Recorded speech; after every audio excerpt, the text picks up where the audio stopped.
we are, I think we're recording now. Let's just see here. Is it recording? I think so. Yeah, as the recording light flashing. Okay, very good. Yeah, and there are also going to be notes taken. So we have that going on as well. And so anyway, back to the action items from last week's meeting. We wanted to schedule meetings, and that's what we're doing now. There's going to be another meeting in December that I'll talk about in a minute. And these meetings, we need to advertise broadly. Perhaps we still need to improve on that, we'll see. But in any case, it looks like we have 67 participants today, so that's a pretty good turnout. And then also one of the things that we were discussing is the trying to identify a list of stakeholders that are perhaps outside the immediate bounds of Jessie Cars and Compress to make this as inclusive as this activity as inclusive as possible. Another item was to write a charge for the steering committee, and I'll talk about that in a minute. Another was to write a vision statement. And then this is sort of a more minor little item. We were discussing synchrotrons versus light sources, and we felt that light sources was a better term to use than synchrotrons because it is actually a better, more accurate description of the facilities that we're using. So let me just talk a little bit about the steering committee. And this is a straw man steering committee. The idea here is that I think, especially during this meeting today, I'd like to have some discussion about this, about how to move forward with a steering committee, whether in the first place, if it's a good idea, I think it is. And then exactly what the steering committee is going to be charged with. So the idea here would be is that the steering committee is an implementation committee whose charge is to oversee the creation of the new organization and to shepherd a successful NSF proposal. And this committee should have a membership that is a balanced representation of Compress members, Jessie Car staff, as well as the broader scientific community. And to avoid conflicts of interest, ideally the chair of the committee would not be an employee or PI of either Compress or Jessie Cars. And then the number of members would be in the range of something like 6 to 8 to be a manageable sized committee. And the mechanism for selecting this membership, I don't actually know how that should go. We should discuss that. So that's a TBD. And the steering committee would have a finite existence. It would be dissolved upon submission of the NSF proposal. So here are some of the ideas that I came up with as charges for the steering committee, things that they need to be in charge of. First, developing a vision statement for the new organization. I have a few points about that in a second that I'll talk about. But that would be, that's the sort of thing that would be on the front page of the proposal. It would be on the website. It would essentially tell the world what this is about. And then we also need a name for the new organization. That's something that we need to. Names are important. We need to have a new name. Also, so the steering committee could be in charge of that. They would also be in charge of receiving responses from requests for information from potential stakeholders. They would be developing the organizational chart that describes the management structure of the new organization.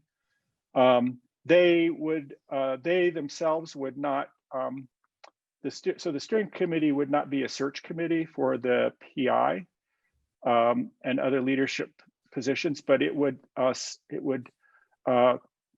call into being a search committee whose only task would be to evaluate applications and recommend the principal investigator to lead the new organization. They would also select a proposal writing group, select a governance and membership committee, and then the steering committee would be the nexus, the place where all input from the broader scientific community would be coming in and would be basically curated. So let's come back to this during the open discussion if we can. It would be great if we could make more progress on this. But let me just skip ahead on to a couple of more things. I didn't attempt to write a vision statement. I thought about it and then I thought, no, this is something that needs more discussion. And so just as an examples, these are not actually vision statements. I think these are like, these are things that are on the websites of Compress and JessiCars, essentially describing what the organizations are. And they usually are a couple sentences. And so you can take a look at those. And there are other ones that are, we also crafted a Compress JessiCar merger document. And in that document, there's also a description of the two organizations and essentially what they're all about and what the vision for those are. There are other visions that have been put forward. And of course, there's a vision that NSF has. It's in their Dear Colleague letter. So go take a look at that again if you haven't already read it. And so they say NSF envisions that a future facility will be managed by a single lead organization. And then again, here describes what they think that should have in it. And a lot of this really is very similar to what Compress and JessiCars have in their mission statements as well. And then there's another vision, of course, that came out recently, and that's the vision for NSF Earth Sciences for this coming decade, Earth and Time from the National Academy, and so they have several statements in that document that also talk about the role of synchrotrons in the future of Earth sciences and Earth sciences in this decadal survey. So we should pay attention to those items as well as we think about what this vision statement should contain in it. And then finally, I'm just going to stop now because I don't want to spend the whole time just showing slides. The whole point of this is to have an open discussion. I want to remind everybody that we're having an AGU town hall meeting, and this is going to be on Monday, December 7th, 2020. It will be only an hour long. AGU is only giving us an hour for our town hall. And when we do a Zoom meeting, we can have our town halls be as long as we want. And so but AGU is giving us an hour for that. And so please attend if you have a chance. And that's basically all I had as far as slides. And so now I'm going to stop sharing my screen and come back to the view with everybody here. And now we have, looks like 74 participants. And as I said, it's an open mic. If you have also anything that you want to show or share a slide or something, let me know and I'll make you a co-host. But anyway, the meeting is open for discussion. So please go ahead and chime in. Yeah, I'd like to just say a couple of words. As Carl mentioned, the initial charge in year 3 of our cooperative agreements with NSF was that JessiCars and Compress should consider the pros and cons of a merger. And we sent NSF sort of a report that outlined 3 options for that, ranging from sort of tighter coordination of the two existing organizations to a full merger. And the Dear Colleague letter that came out, one way to interpret it is that NSF selected the last option, which was the full merger of the 2 organizations.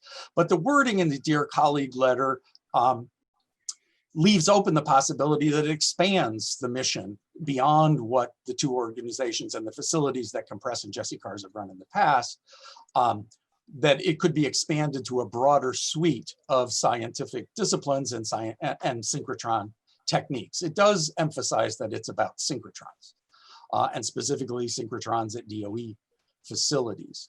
I think we're not going to have real clarity on whether indeed NSF is considering, at least initially, expanding that suite and scope until the solicitation itself is released.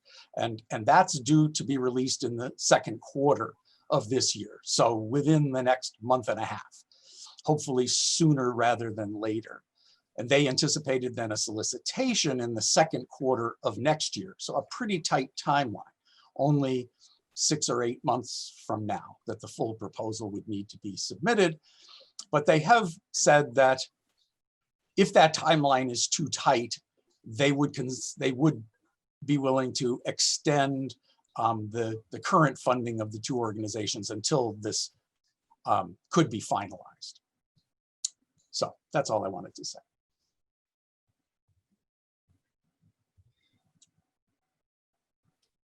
Are we going to have people raise hands and have somebody call on them? With a group this big, that's probably a good idea.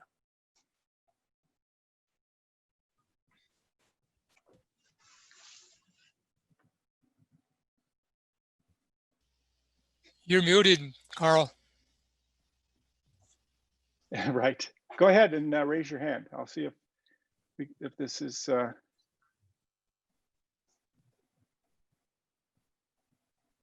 Okay, okay, so Peter, Nico, go ahead. You Hello, can unmute. nobody else raised their hand, so I did. So Yeah, great. my name is Peter Nico. I'm at Berkeley Lab, for those of you who don't know me. I just said I had 2 comments. One was just to inform a little bit that some of us have had some discussions with basically an ALS-centric group about this Dear Colleague letter to think about what it might look like to for the ALS community. And those discussions have had as an underpinning, I would say, based on what Mark said, the assumption that an expansion of at least some techniques and some areas of science would be both possible and desirable under a new proposal. We haven't gotten much beyond that. Half of the people who we've talked to are on this call as well, so they can speak for themselves. But I just wanted to kind of let everybody know that that was something that was going on. On the second side, I guess this is a specific comment to the question of a steering committee and what the parameters would be for that.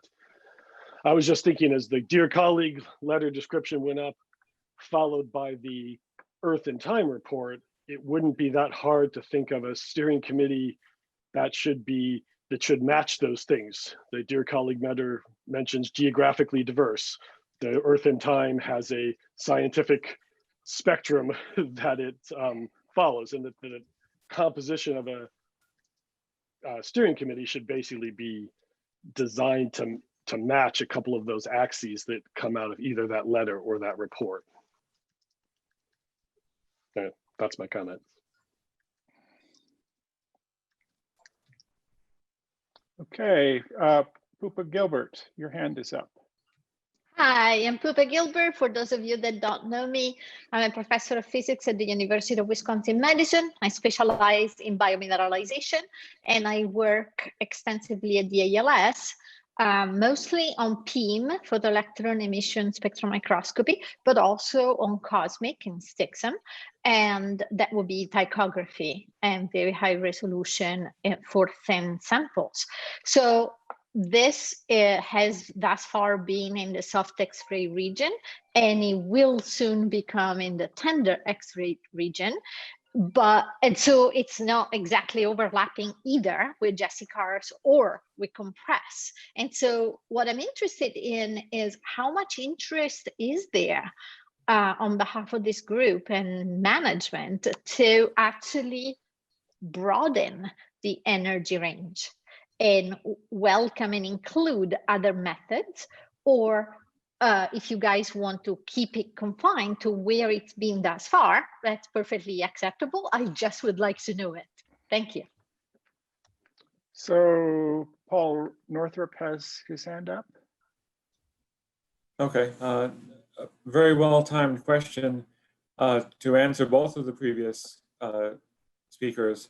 I'm Paul Northrop. I operate a tender energy microprobe at NSLS2 that supports Earth science and planetary science research. And it's run, I'm a partner user, so I'm outside funded. And part of this program was funded by NSF. So for the response to the first speaker, the scope of this new organization and proposal, I was instructed by David Lambert, the program manager, to join this effort with my program as well. So at least that NSF program manager is thinking of including more than just Jesse cars and compress. So Can I have a follow-up? Of course.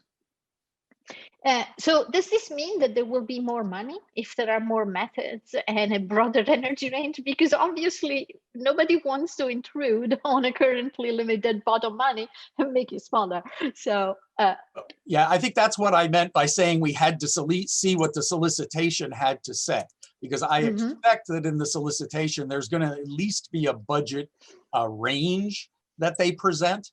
And so I agree that if the budget is less than or equal the current budgets of the two organizations, it's going to be difficult to envision a large expansion. But if they provide at least an upper bound that's significantly more, then we should definitely do that. And I think there is a lot of there's a lot of good arguments to be made for extending the spectral range that is available to the geoscience community. And can you speak, Pupa, to the use of the soft X-ray instruments at the ALS? Do you know of roughly how many people who use those would be funded by NSF EAR, Earth Sciences? At the single investigator level, I don't think more than 3 or 4 groups are currently funded. Andreas Scholl is on the call. Maybe he can say more. He obviously has a much broader view because he is the deputy director of the ALS. Yeah, I'm sorry, I don't really have precise numbers. We have, of course, users from the environmental sciences area at many beamlines, but I don't really have a statistics who of them are NSF funded. I can make that available. Maybe Martin from one of our beamlines has some idea of how many are NSF funded, but there are certainly many from Compress there. Right. Yes. If I can give a tentative answer, I once assembled a list of non-compress NSF-funded Earth science-related publications out of the LS, and that spreadsheet has 30 lines in it. I did not have the chance to actually specifically go and see whether they were NSF EAR or some other NSF entity, which would be the funding. So NSF is keenly interested in they are really sensitive to the idea that these beam lines match up well with funded PIs in the research programs. That's a big deal for them. So that's something that we really need to pay attention to as we decide how this is going to all look. But one thing that they did say to us at the Compress annual meeting, because NSF was there and they made this announcement actually at the meeting. They said to us, we don't want you to stop doing what you're doing, meaning what Compress and Jesse cars do, what their missions are, but we do want you. There is a possibility of expanding, and in the last meeting we had a discussion about how to go about doing this, about how to take advantage of that possible opportunity. Of course, it'll all depend on if they publish, numbers about at what level they're going to fund it, in the solicitation. That'll be very helpful, obviously. But you know, Quentin Williams and I had a back and forth about how to do this. You know, I was saying, well, maybe we should just start off with a few, you know, start off with one or two projects and then try to expand over time. And he said, oh no, go for the whole thing all at once because it gets fenced off after the first couple of years, and expansion is very difficult beyond that. So that's one of the things we need to think about as we decide about the proposal writing team, the structure of this whole organization. That's, you know, that's sort of what we need to have the steering committee be busy with. So we have some more hands up. Let's see. I see Mario Bounce, is it? Mary Jo. Mary Jo, okay. Wasn't sure if you were from Europe or from America. No, America, yeah. All right, there you go. My I'm wife is chiming Asian, in. That's why I always have those silent J's. That's So, okay. sorry about that. That's fine. Yeah. I'm chiming in as a NSF and NASA funded Jesse Cars using soft X-ray spectroscopist. So we're here. Great. Interested in those, yeah, those lower energy K alpha transitions. And so I would, my very biased, very narrow perspective is that it's not even an expansion. It's very much under the umbrella of what you guys are already doing. And there's, you know, I don't have I'm junior, right? So I don't have this nice kind of eagle eye view of everything that's going on, but there's a corner of the world of us that are really interested in things like, you know, sulfur and in igneous rocks and metamorphic rocks. So we're here. Okay, great. And so I see some more hands. Let's see. Peter, you have your hand up here at the top of the list. Did you still want to say something? Did you want to come back with something? Sorry, I just haven't put my hand down. Again. Okay, and then I'll put it Pupa, down. did you have your hand up still? Did you want to say something? Okay, no. So Faye, I see your hand is up, and then we'll get to Sarah after that. Yes, and I just want to follow up what Mark said and about this NSF solicitations going to come out. So I think it's important that at this stage, we really need, is there's a feedback systems and we can talk to the NSF and really see what is the scope of the funding, the upper limit, right? Because this is going to really determines and how this new proposal and the organization is going to structure. And we kind of could, you know, as a community, we can figure out if we want to support in both of those organizations, we have a base funding levels currently. And then depends on really what the funding range, and then the community can prioritize what new direction we want to go to. And that's where we can get new input from different groups and then really trying to look at what science we want to do and what technology will be able going to enable. And so those are really important questions rather than right now, you know, to kind of limit. And I mean, we can talk about this as a different scope of the science we want to do, but it really depends on what is the upper limit. So I don't know if you were suggesting, Faye, that we have a back and forth with NSF now, but that's been ruled out. We've attempted to have a meeting with the NSF EAR people, and they don't want to have a meeting. They won't have a meeting and discuss any of this until the solicitation is out. And I understand that because there may be, you know, multiple diverse groups who are considering responding to the Dear Colleague letter, and they don't want to be giving anybody an advantage with information that isn't available to everyone. Yeah, but obviously they're also contacting other groups, which it sounds like, I mean, and Pete, what just on this call, right? And obviously they are not limited to what we're thinking about. And that's, I think it's important that, you know, what is the community we're talking about. Right. Sarah. Yeah, this is really related to what was just said. When I read the Dear Colleague letter, I was kind of uneasy because it was like, while they, mentioned Jesse cars and compress, it was like, very clear that this is a competition and one proposal is going to be funded.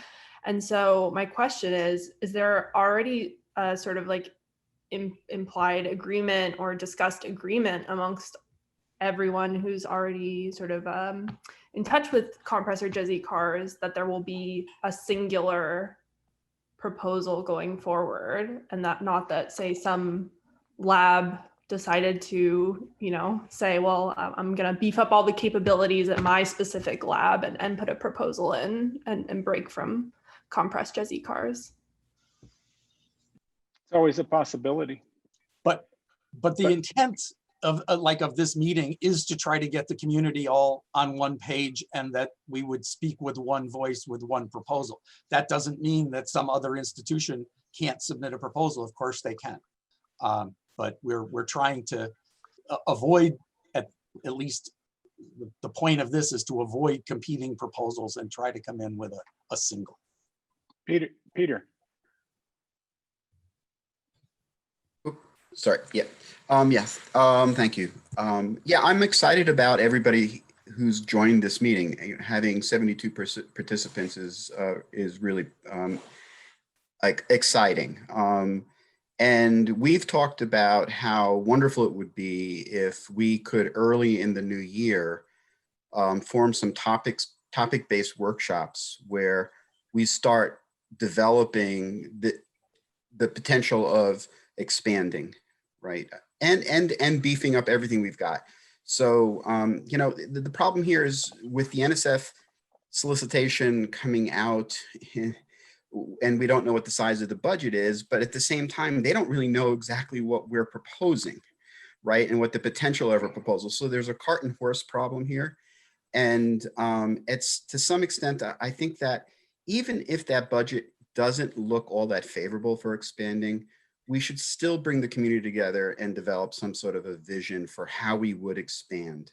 And under the premise that if you don't ask, you don't get. And I'm really looking forward to being able to work with everybody. We did this very early on when we started GSE Cars.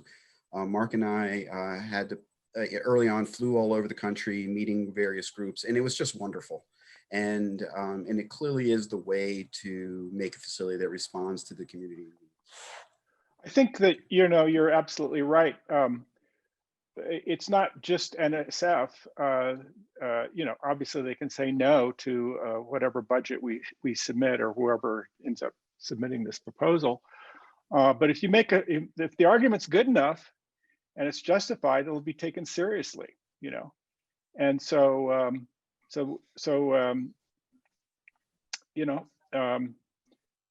it's like you said, you have no and you can get yes. So we'll try it. I think that's a really good approach to it. We just should have be working with the assumption that we do want to expand. We're taking this seriously. Peter, did you have your hand up again? Yeah, now I have it up again. But this is basically just to follow on what other Peter said, which is just having the vision for an expansion based on the science that NSF wants to do in the Earth in Time report. Because, while I am absolutely sensitive to the idea that NSF wants NSF investigators and the beamlines those investigators are being used to be supported, who is an NSF investigator is not supposed to be a static lifetime thing. There will be new career awardees and different projects that will presumably follow the Earth in Time report. So the proposal and the tech should follow that as well.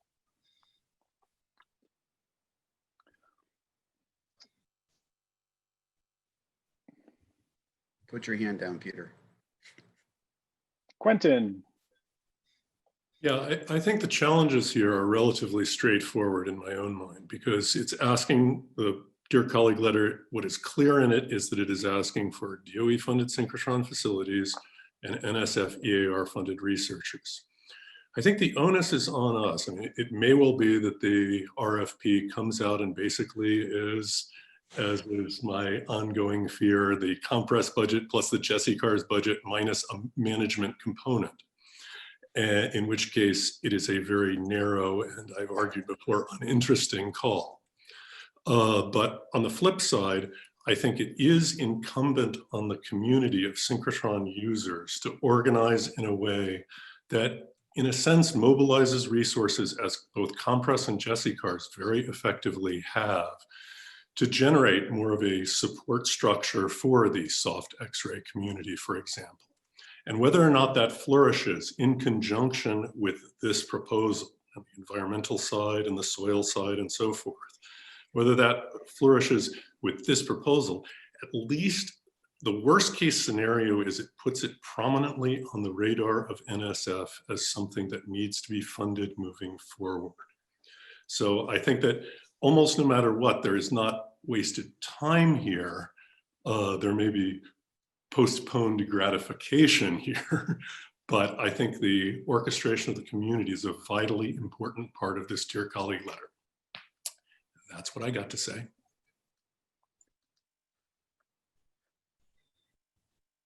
Okay, Dong Zhao.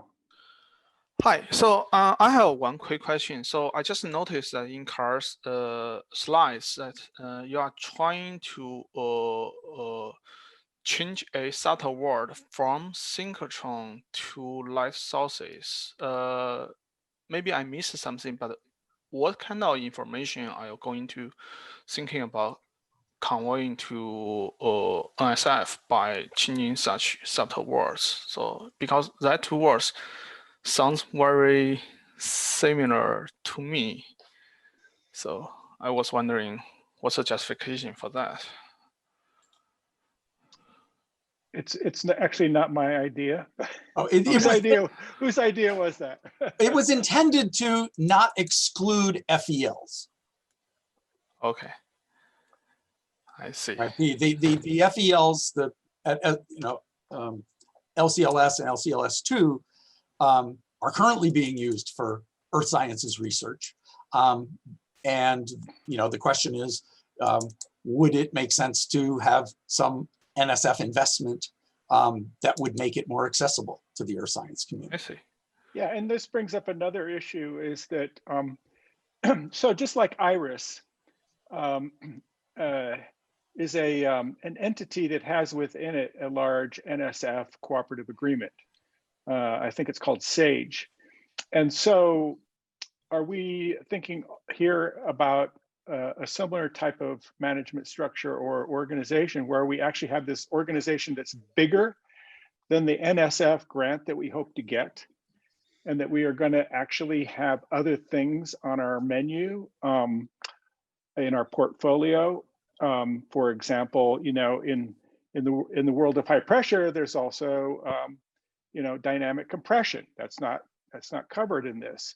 There are probably a number of other things that would be of interest to Earth and planetary science that are not strictly in this Dear Colleague letter. So that's another thing that we should think about creating an organization that is actually bigger than the cooperative agreement, or at least has the potential to house more things in it than just this NSF cooperative agreement that we hope we'll be able to get. Sam. Hi, yeah, thanks for letting me have a minute here. I think being the staff scientist from SSRL and LCLS, I can chime in that I approve of the light source change in wording, because that kind of opens up the other half of the West Coast here too. And we have a fairly vibrant NSF funded, I'd say, low temperature geochemistry, soil science, and environmental science program that does both hard X-rays and soft X-ray, down to sulfur tender type experiments. And just like Peter Nico said, we've also had some similar discussions around Stanford campus and SLAC to see if this Dear Colleague letter would apply to a Stanford-centric one. But I'm also very highly interested in seeing if we can pull this community together into a light source, a national kind of program. I think there's a lot of opportunities to try to match all of our different light sources with all of our science opportunities and really put together a very strong science case. That's, I think, very important to have. And with these days of mail-in experiments, there's no need to be totally regional synchrotrons anymore. And this idea of a national program, I think, is maybe a bigger catch too. So.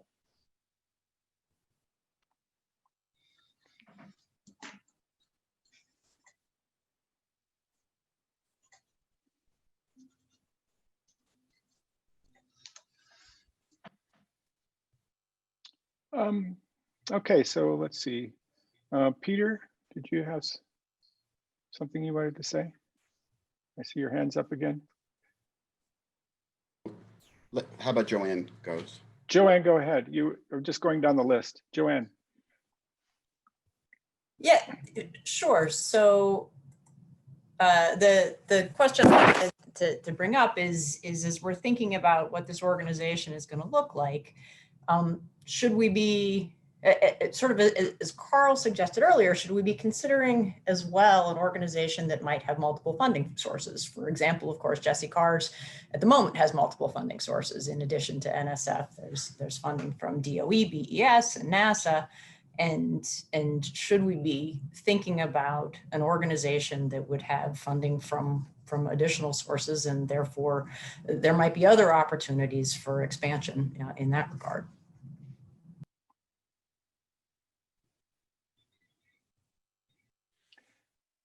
Right. So, again, if you're not familiar with IRIS or UNAVCO, it's worth taking a look at those two organizations. They're actually merging currently, also at the request of NSF. But those two entities are nonprofit corporations. And so there isn't it's not a PI and a grant. It is, a president or a CEO, and the idea is that there are multiple funding sources, right? And I think you can still do this within the structure of a university-based, not a corporation. I think that's a possibility, but I have actually been contacted by a couple of people recently as a result of all these discussions about, have people thought about a nonprofit? There are actually some advantages, but there are also some challenges with a nonprofit corporation. And so that's another thing that I think the steering committee and also groups like the one we have now, this town hall, that we should maybe talk about as well. Just to throw that out there.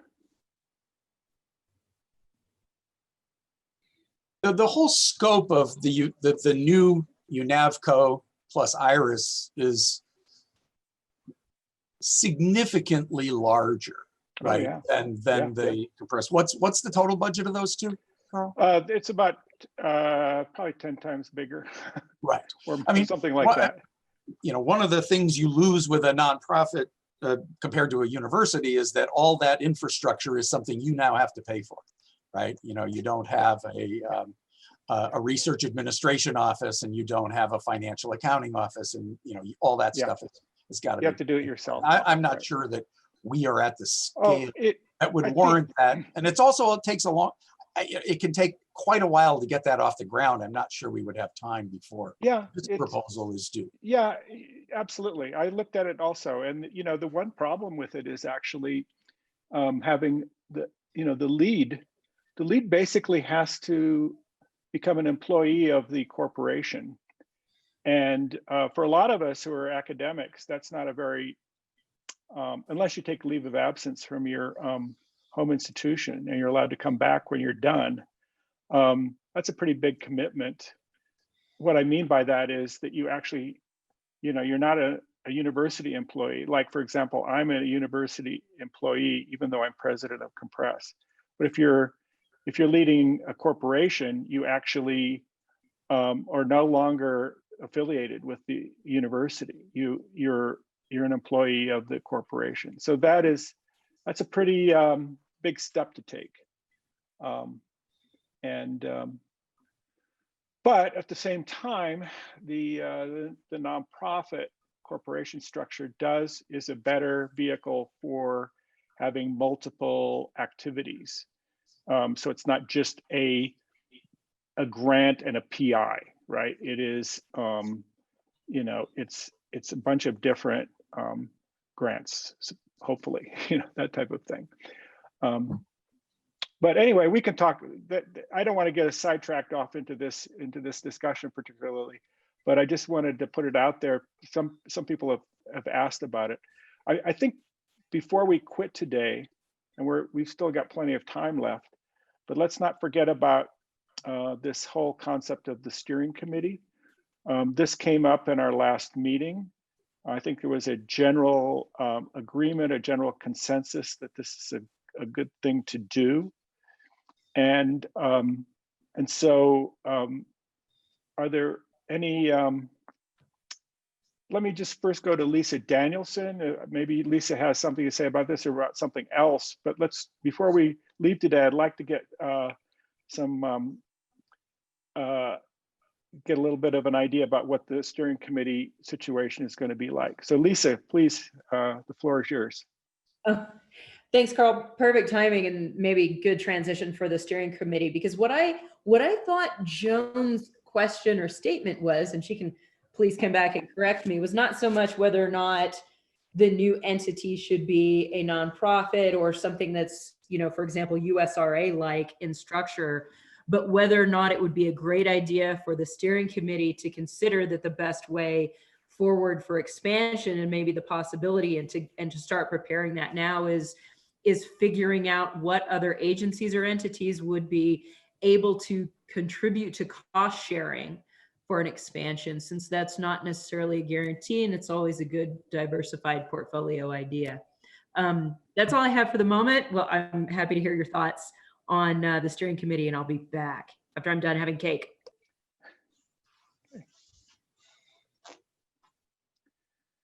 So shall we have shall we talk about the steering committee for a little bit? So we can decide what.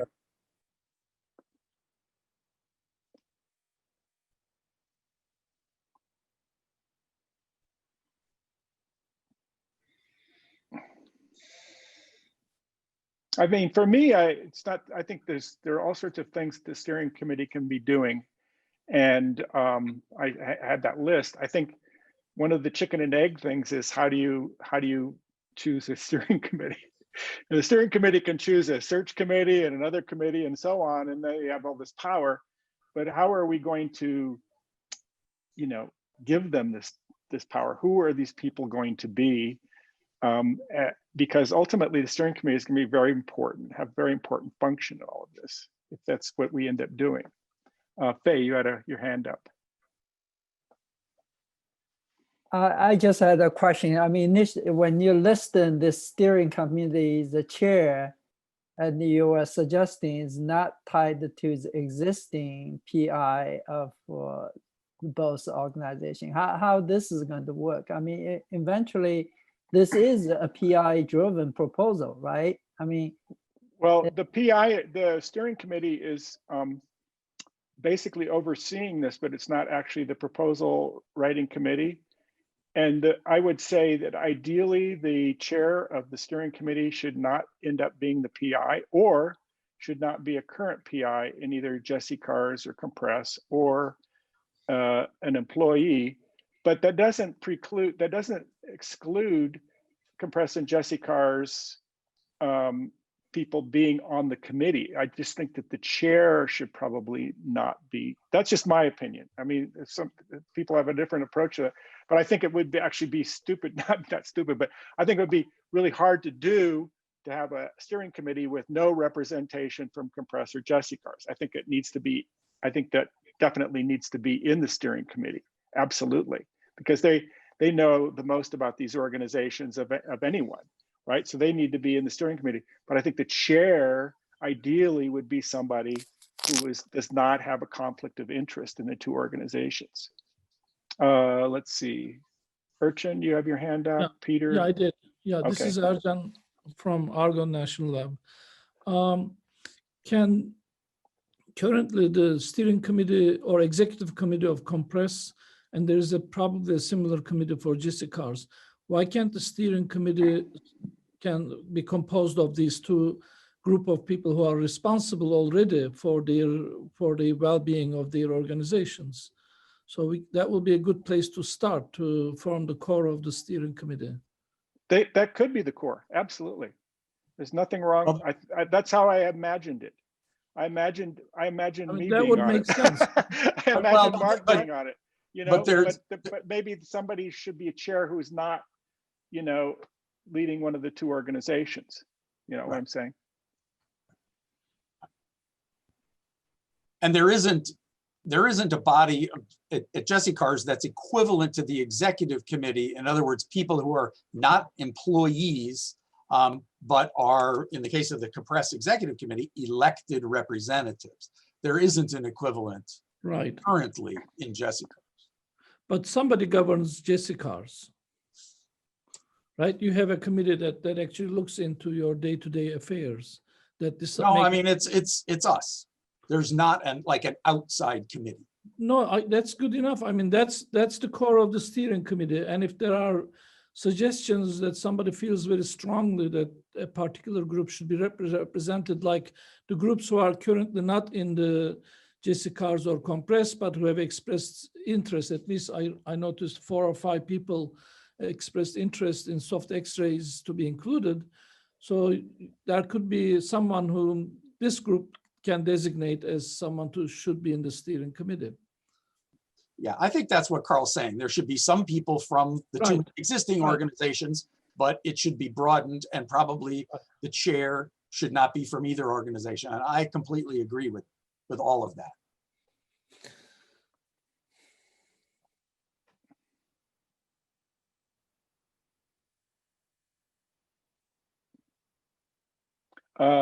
Let's see.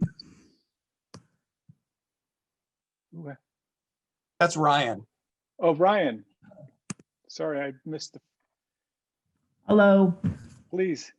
I wanted to add on, definitely Compress and GSE-cars people should be on that committee. And I'm suggesting maybe there should be a representative from the other DOE light sources.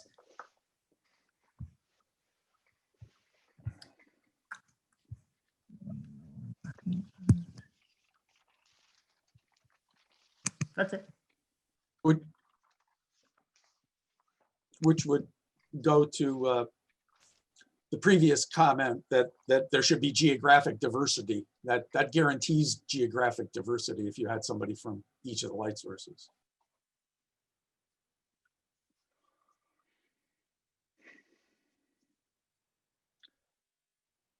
So again, I think for example, it could be a pretty straightforward pretty straightforward process of Compress, let's say the Compress Executive Committee, GC-cars senior staff, designating or putting forward names from their respective groups to participate in the steering committee. But the chicken and the egg would be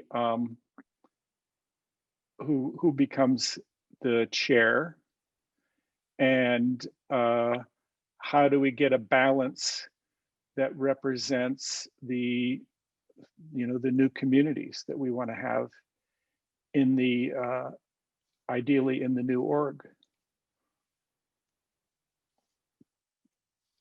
That's what I was struggling with the most. I mean, it was pretty straightforward for me to come up with those eight things that the steering committee has to do once it's formed, but actually forming it, I think, is the part that I'm struggling with the most right now. So I'd appreciate any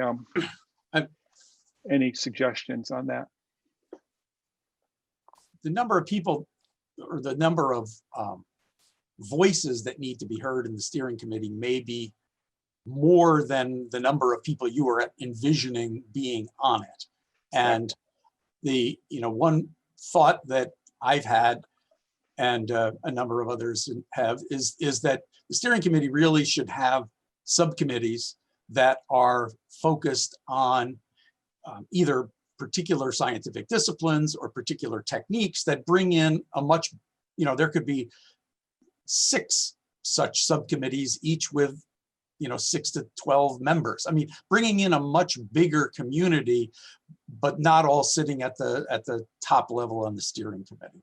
I think that it's really important to get a big set of experts in each of the areas that are having a formal voice in the organization.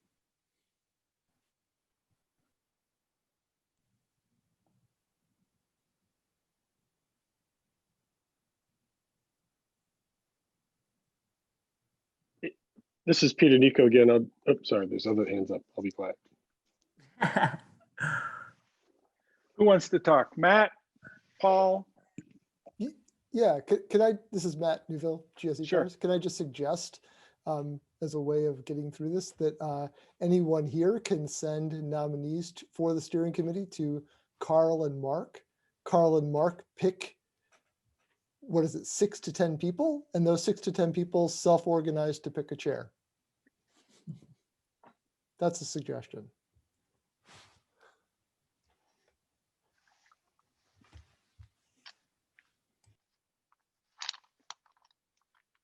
So you're saying volunteers to be on the committee, and then Or once the people and here then the committee nominate and people to be on the committee. Yeah, so we don't nominate a chair, the committee does.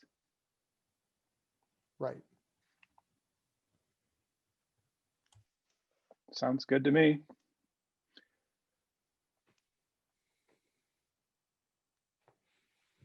Anyone else? Okay, so let's see, Paul, you have your hand up. Yeah, this is Paul Fenner at Oregon. I apologize. I got ill here a little bit late, but it's one thing that's not clear to me from the discussion that I've heard is whether the organization that you're describing is meant to. It seems like there are 2 things that are being discussed. One is the response to the NSF proposal for the operations of these specific facilities, and the other is an organization which may be a higher level organization, which might then be able to bring this approach and these capabilities to other facilities as well. I mean, have you explicitly discussed that yet, or that distinction in the functions of what you're describing? I mean, it's a possibility. The task at hand is really to respond to the forthcoming solicitation. Obviously, that's the first thing on our plate. But as we create this new organization to respond to that, we can simultaneously decide, well, we actually want to do more than just this. We realize that that what we're talking about here is more than just this solicitation. And so yeah, I mean, that would be my preference, just simply because it gives us a means whereby we can leverage other resources and I mean, it's a challenge to do that. Obviously, if we're successful, the success will be built on this NSF cooperative agreement. That's going to be the foundation of the organization. If that's the case, then it would seem like the starting point would be then setting up these the advisory committees and the subcommittees representing specifically the existing organizations and the existing user community, but to do it in such a way that it's a natural way to expand to other facilities, other capabilities, whether that's FEL or soft X-rays or whatnot. Right. Okay, some more hands. Those are good points. Faye, you're muted. Yes, I just want to really echo what Paul just said. We really need a subcommittees in that sense, is really to divide and conquer, because this is a big task. And we also want to have different representations. But I mean, you can see, there's two sides, right? There's a proposal component is you want to have the science visions, but come down to this proposal is still very important on the technique and the capability. So it's really instrument and technique driven and kind of enable the community doing the new science. So I think that's probably, we need some kind of representations and, people doing the facilities and as well as, and then to have a writing group, which is probably very much depends on. So that could be a totally subgroup is doing the writing. Right. Yeah, I had a, in my list, I could put it up on the screen again if you want to look at it, but and I can send it out, I should probably, we need to have a place where all of this resides, archive, but I called out a search committee, a proposal writing committee, also a membership and governance committee. So, one view of this new organization is that, well, since it's going to be strongly community connected, that it would have governance that would require bylaws and so forth, and then membership. How do we get people to join, and how do we manage that? So those were my three subcommittees, but like you're saying, we could have other subcommittees as well that essentially report to the steering committee. And I think it's essential that we have the steering committee because we're going to have to be nimble here. We're going to have to be able to respond quickly to things and make decisions, and use, sort of sometimes just sort of move forward in order to meet deadlines and goals and so forth. If we're going to have to submit a proposal next year, at some point we're going to have to decide, who's going to be the PI, and those sorts of things, and then what the structure is going to be like. Anyway, all of that is that's the job of the steering committee, to ultimately make those decisions for the community.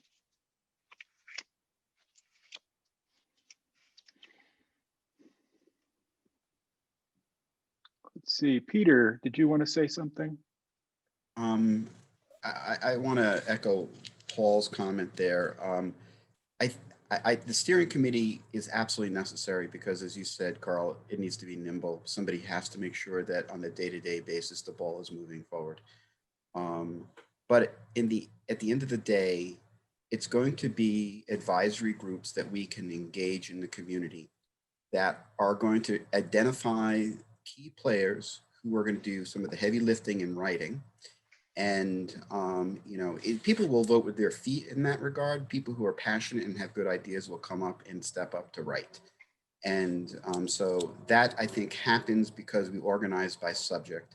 And below that, as was also mentioned, naturally out of those subjects, and already we have a whole host of offerings already in our existing facilities, comes technical working groups, where the expertise of the people on the ground at the synchrotrons who know how to do spectroscopy, who know how to do tomography, will come together with the advice of people who are on subject matter committees to make sure we're building the best instruments possible to make available to the entire Earth science community. So the steering committee has an important job of keeping the ball moving forward. But that's only going to be as good as the input we get from something like subgroups that are subject-based. Quentin.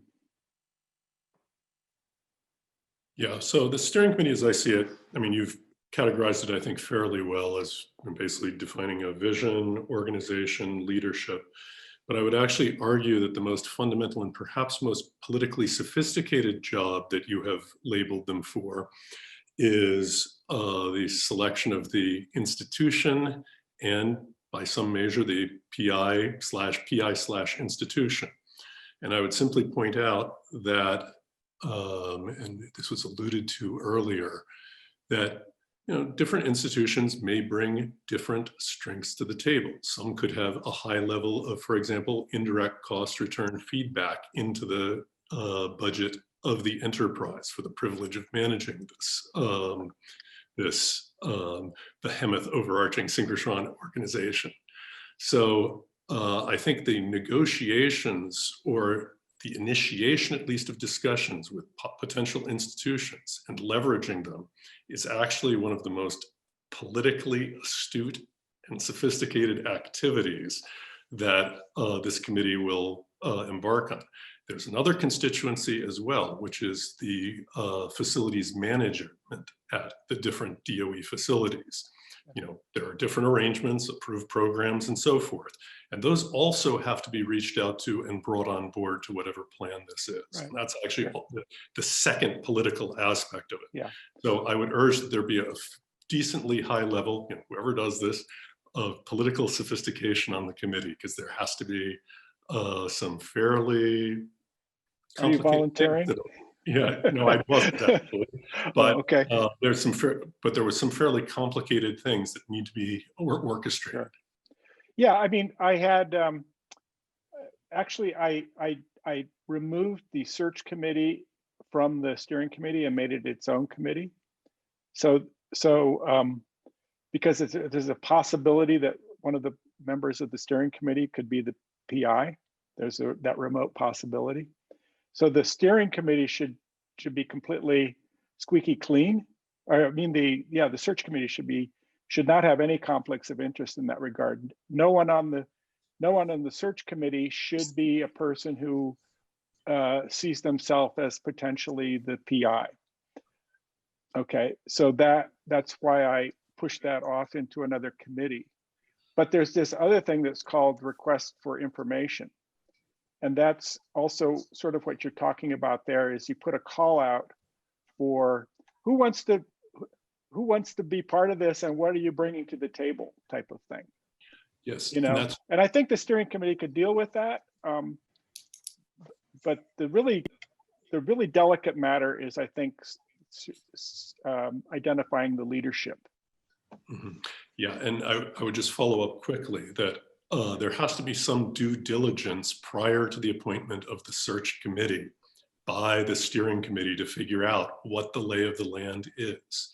And so I don't underestimate the level of political aspects that have to go into the steering committee itself in determining who is an appropriate candidate for the search committee or not.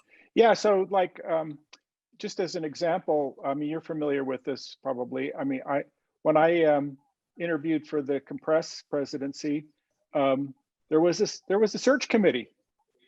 Most of these people I knew, some of them probably even here today, but that was a group, and it was actually a pretty broad group. It was a group with people from other fields and so forth. But in any case, that's what I had in mind, is that there would be a search committee that would be very, very objective, and not conflicted in trying to decide what makes the most sense for this organization. But how do you get that group? I don't know how they got that. How did they get that search committee? I don't even know. Wendy Pinero maybe knows. I don't know. Oh, I was there too, but we won't. Maybe you know too. Yeah, I don't know how that self-organized, but there it was.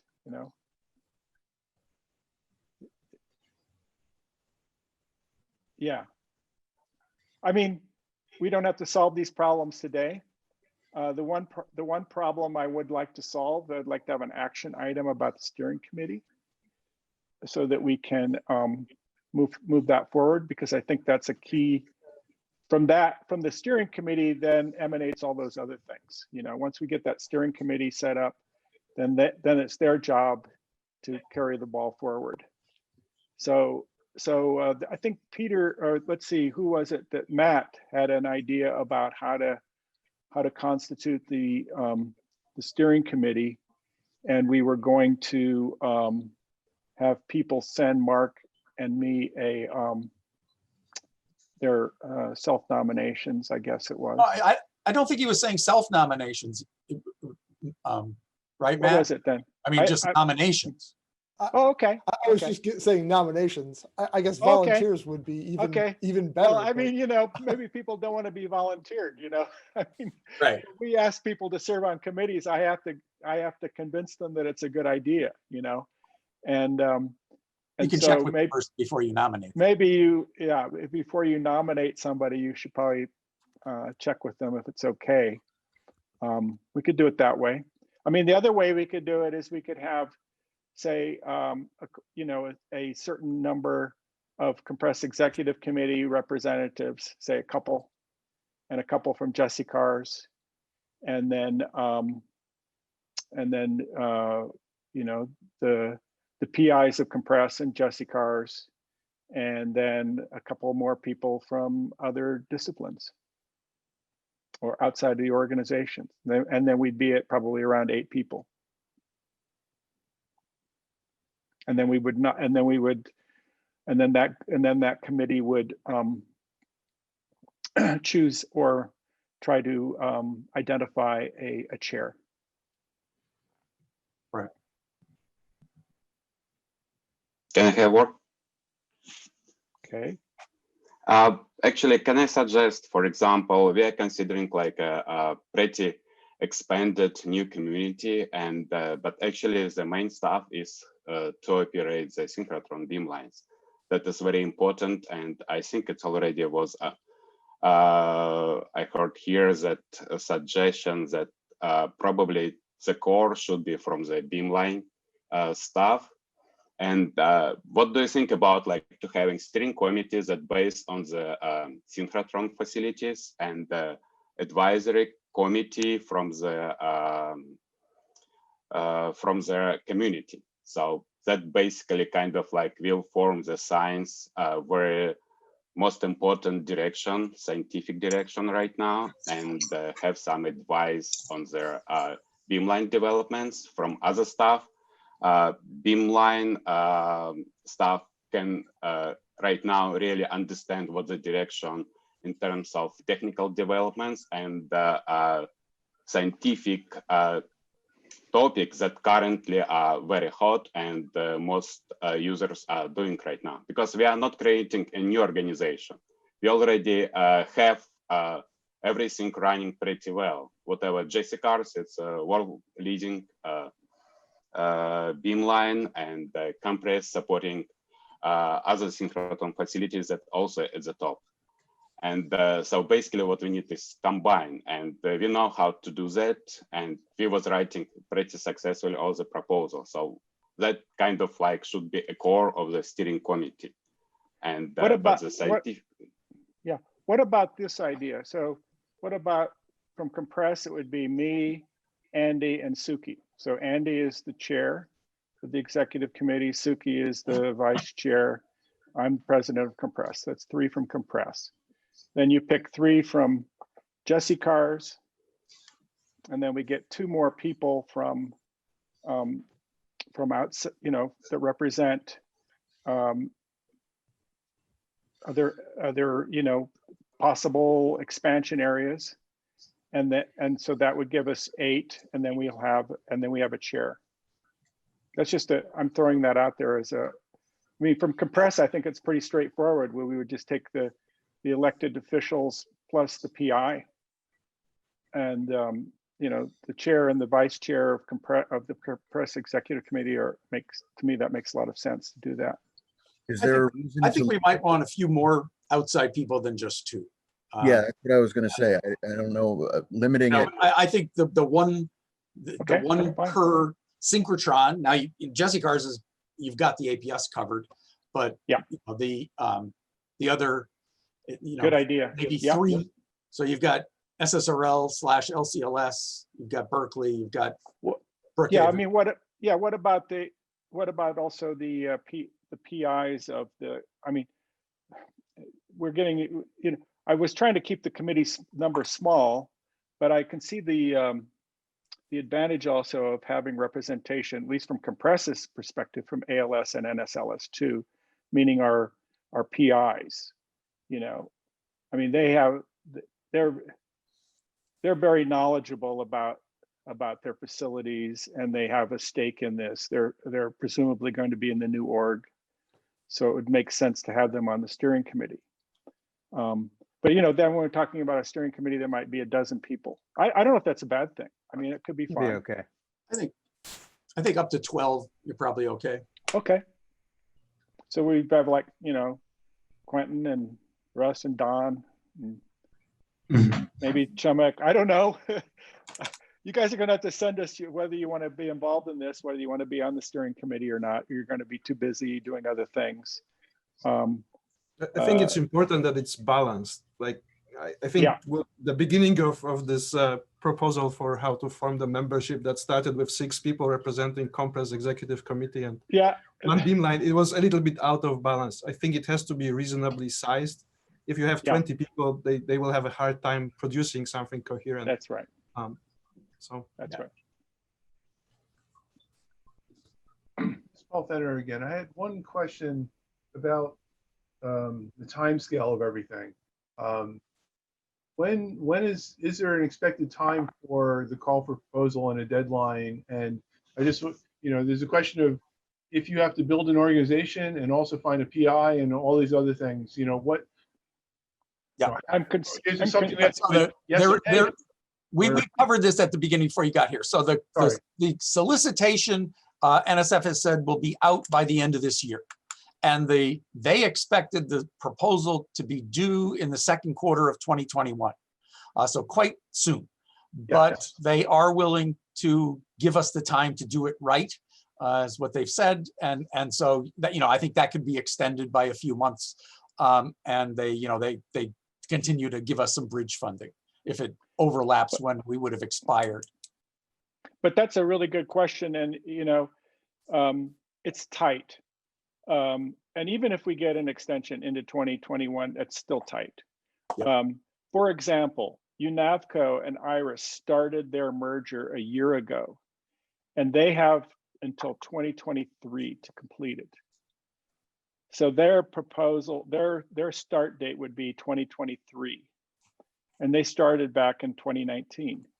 So, I mean, I just think this is kind of weird, but that's just me.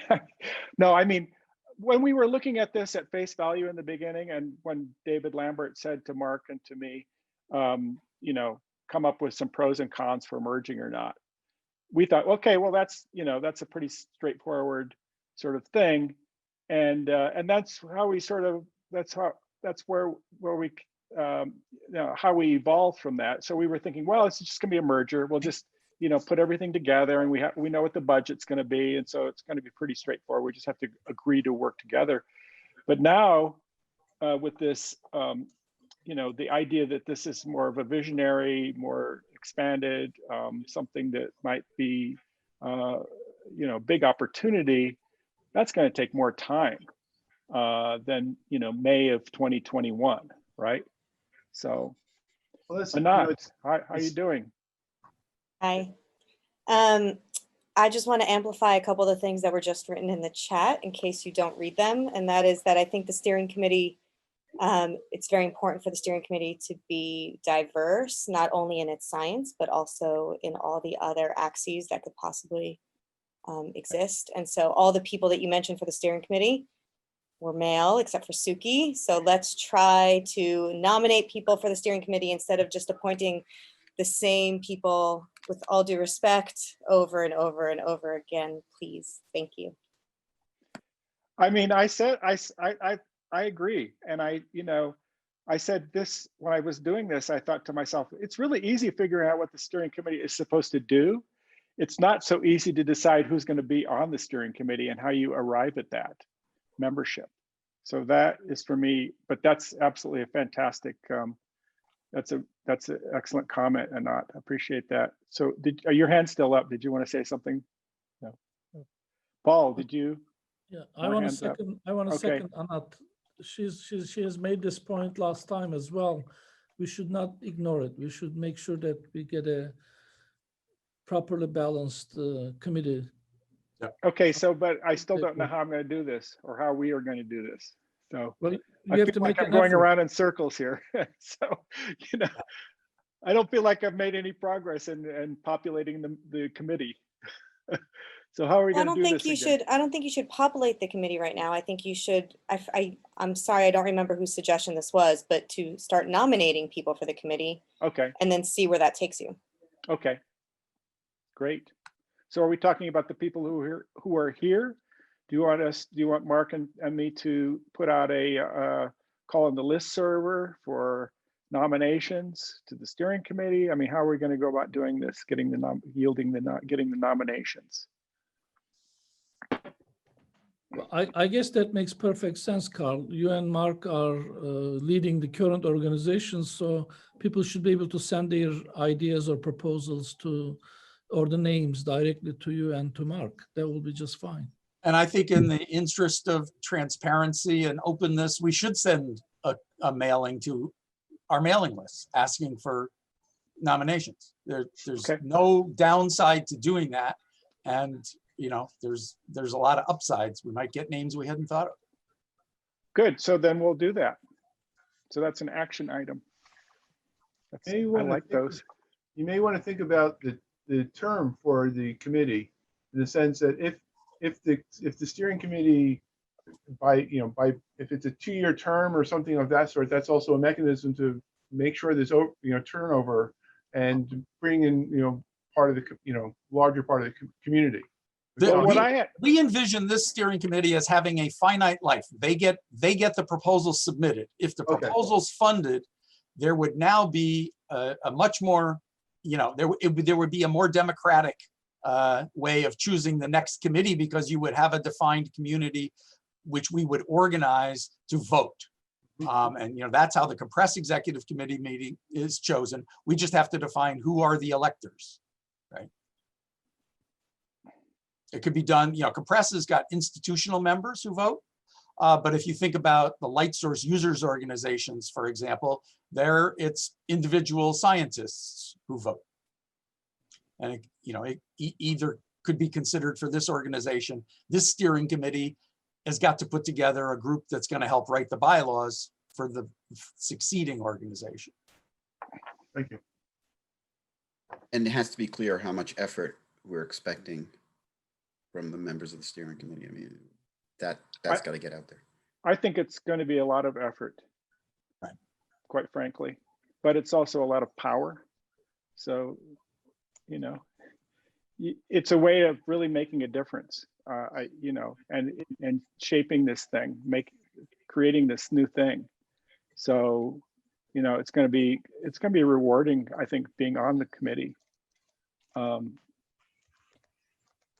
Well, it's actually going to be service, to the community. I don't know if I would classify it as power. I would say people No, I don't really mean want it that way, but I mean you have the ability to, to shape the course of all of this. I think that's the committee. It's going to be really, really important. The charge of this committee. So, Jiwa, you're muted. There you go. Sorry. I just want to mention that maybe we should learn a little more from the merging of IRIS and UNAFRICA. You mentioned about their period is long, but I think the reason they extend that merging process that long is because of their current cycle of funding. Yeah, that's right. So their funding run till then, they don't want to cut the funding in the middle. So that's why they run very long. But they already announced the merging, so they already have everything in place. So maybe we can just make our transition or our reorganization a little bit smooth, or learn from experience, and even we can learn more about what NSF really want to get this. It sounds to me that the NSF really want to merge all the kind of organization that related organization, but JC Cars and Compress are even more closely related than IRIS and UNAFRICA. they are totally different. They are kind of a different community, but they are really managing instrument network. But for GC cars and compress, we are all synchrotron based. So focus on, well, GC cars has a little bit broader beyond geoscience, but I think it's really worthwhile to learn a little bit more from them to make our transition smooth and less hazard procedure, so that we probably it sounds to me that what we don't this community right now, we don't know too much from their merging process, unless if Carl and Mark knows can update us a little more. But the experience happening there maybe help us, including how to form the committee and how the process should flow. Yeah, so answering your question specifically, I have talked to Bob Dietrich a couple of times, who is the past president of IRIS. And he told me a lot of details about how they arrived at their merger. But actually everything is very transparent. Just go to the IRIS website, and they have a link there to the unification process. It's all there. They've got a couple of videos, and it's really interesting to see how they did it. But you can say they're different organizations, but actually from a management structure, they're very similar, because they're both community governed, they both have board of directors, et cetera. So it's very easy for them to actually merge into a new organization that had a similar structure to the previous two. So that's all described there. And I would urge everybody, if you haven't already gone and looked at that, go look at it. It's really, really interesting to see how they did it. But the thing of it that's really interesting also is that they are merging now before they're submitting the proposal. So the way that I think we are envisioning this is that there's going to be that compress and Jesse cars are not going to merge now, and then become a new organization if funded. That's what UNAVCO and IRIS are doing, and so I think that's also why they have more. I mean, they're actually our new proposal going to be from a single. Yeah. From our merged.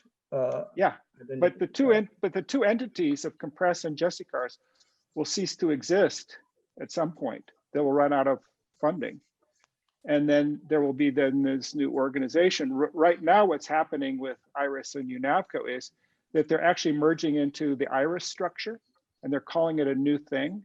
They're calling it, what are they calling it again? Anyway, Earthscope Consortium. But they're actually taking the IRIS management structure and bringing UNAVCO into it, and then renaming it, and then having a new charter or something. It's a new corporation. But so anyway, it's a different sort of process. But the thing of it is, they still have to go and submit a proposal. And it may be, they don't even know this for sure, but it may be that there will be a competitor, and so it's not a given that they will be successful in getting the new funding. I think it's likely that they will, but it's not a given. But anyway, yeah, you're right. UNAVCO. Yeah, but they come from two presidents, two PIs, and they all reorganize this. I guess they have a procedure. They are going to have a new board of directors, and the board of directors chooses the president. So they're taking the two existing board of directors, and they're merging them into and probably it's not going to be as many people, but they're going to have a new board of directors. They're going to have a new membership. So everybody who's a member of UNAVCO and a member of IRIS are going to be members of this new organization. And again, they're going to have a new board of directors, and then the board of directors are going to select the president. And but they went through a year of negotiating. So they had what they called a negotiation committee that basically was board of directors of IRIS, board of directors of UNAFCO, sitting down at a table essentially and hammering out the terms of the new org. Would that be similar to our steering committee? The job of the task maybe a little different, but similar. Yeah, similar. I think it's going to be different because we're not going to be merging before the proposal, and they are. So the steering committee will dissolve, like what we were just talking about. It will cease to exist once the proposal is submitted, and then if it's funded, this new organization is funded, then we will have a new, whatever we decide to call it, board of directors, executive committee, whatever you want to call it. Those will be elected officials of the organization. All right, thank you for the update. Yeah. How are we doing? It's been an hour and a half. We have another half hour if we want to talk about some more things. But maybe it's a good idea for us to wrap it up here in a little bit. I have one just to recap, I have one significant action item, that is call for nominations for the steering committee. I'm not going to worry about all of the details about the steering committee is going to do, but first order of business is populating that, creating that, populating it. And so that is, I think that's what we need to do. And then the other thing I would like to ask this group is, when do we meet again? We have to stop meeting like this. No, there is going to be an AGU meeting, okay, town hall that I set up through AGU, through the normal channels of getting a town hall way back when, before we even knew that any of this is going to happen. My original goal for that town hall was for a compressed renewal proposal, right? And but now and then COVID happened, and now everybody's used to using Zoom. And so now the town hall is sort of, well, okay, you know, there's a town hall, but we can make our own town hall like we did today. But we're still going to go ahead with the town hall. The only downside, of course, is that it's 1 hour, and also you have to be registered at the AGU meeting to attend it. I'm assuming. I still have to register. So, but oops, yeah, I know. And but do we want to meet? Does this group want to meet again, or soon, or we can meet, you know, in a month? We can meet in next week. We can wait until we get some information back on the steering committee. What do we want to do? Carl, there's a raised hand. Joanne. Yeah, so it seems to me it would be unfortunate to limit ourselves to the folks who happen to be available today and folks who are registered for AGU. I think I like Mark's suggestion of sending out to both of the mailing lists and the broader community a request for steering committee volunteers and nominations.